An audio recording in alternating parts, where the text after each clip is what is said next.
Hello everyone, welcome to Sumalatha YouTube channel. ఈ రోజు మనం ఈ వీడియోలో బార్మస్ రూల్లోని పార్ట్ 5 వీడియో అనేది నేర్చుకుంటున్నాం. ఈ క్వశ్చన్ అనేది చాలా ఇంపార్టెంట్ ఫ్రెండ్స్. ప్రీవియస్ ఇయర్స్ లో వచ్చిన క్వశ్చన్ ఇది.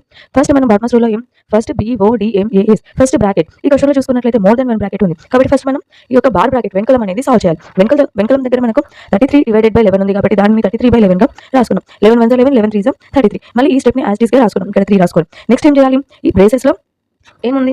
డివైడ్ అయిపోయింది. నెక్స్ట్ మల్టిప్లికేషన్ అంటే 125 ఇంటూ 3 చేయాలి. ఎంత వస్తుంది మనకు? 375 plus 2 34 into 34 divided by 493 into 1/2. Multiplication అయిపోయినాక అడిషన్ 375 ప్లస్ 2 377 ఇంటూ 37. ఈ పెరాంథసిస్ అనేది కూడా అయిపోయింది. నెక్స్ట్ ఈ బ్రేసెస్ లో ఏముంది? ఇంటూ ఉంది కాబట్టి ఇవి రెండు ఇంటూ చేస్తే మనకు 12,818 అనేది వస్తుంది. అప్పుడు ఈ బ్రేసెస్ కూడా మనకు అయిపోతుంది. నెక్స్ట్ డివైడ్ 493 స్క్వేర్ బ్రాకెట్ ఉంటుంది ఇంటూ 1/2. స్క్వేర్ బ్రాకెట్ లో ఏముంది? డివైడ్ ఉంది. 12,818 బై 493 493 1 493 26 1208 into 1/2 26 into 1/2 2 1 2 2 1 2 2 3 13.